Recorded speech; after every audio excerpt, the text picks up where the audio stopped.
Hi guys, it's me, Karen. How are you? Hope you're doing well. We are almost midweek, and I thought I would just come on here and show you a project I played with last night.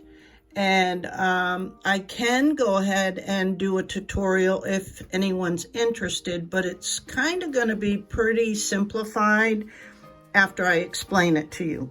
So I've had lots of people, get disheartened with soft soldering because it's so limited to the silver and or the black patina and the copper patina, but a lot of people aren't successful using that.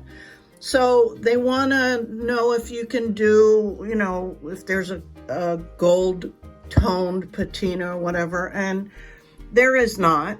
I mean, you can paint it, but that isn't always so desirable. So being that I work with hard soldering as well, which is working with an open flame torch, I've started working with brass in addition to sterling silver and copper.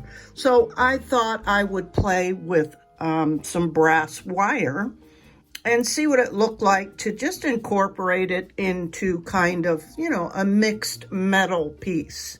And so this is what I came up with. So I did it regular, everything's the same with, putting your copper foil tape on and doing your first layer. And instead of continuing down that road with silver, I took some 16 gauge brass round wire, dead soft round wire, and I cut off, I don't know, about 4 inches or so. I took it over to my bench block and I flattened it, right?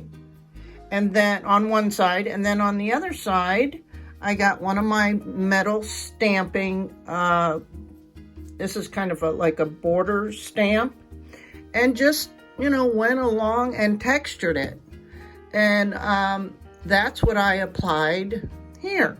So I just, curved the one end over and did a quick tack solder there and did the same thing on that end. That's what this is. And then I left the bail wire just round, like the normal wire, and just made, a bail up top. So that's literally all I did. Like I said, pretty simple. And then what I did, because this is a Dumorti, which is a blue quartz, naturally blue quartz.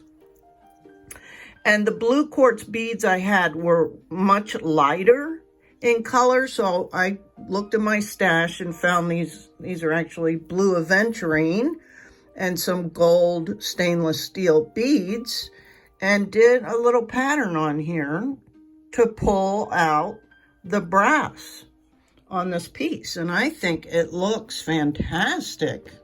I love it.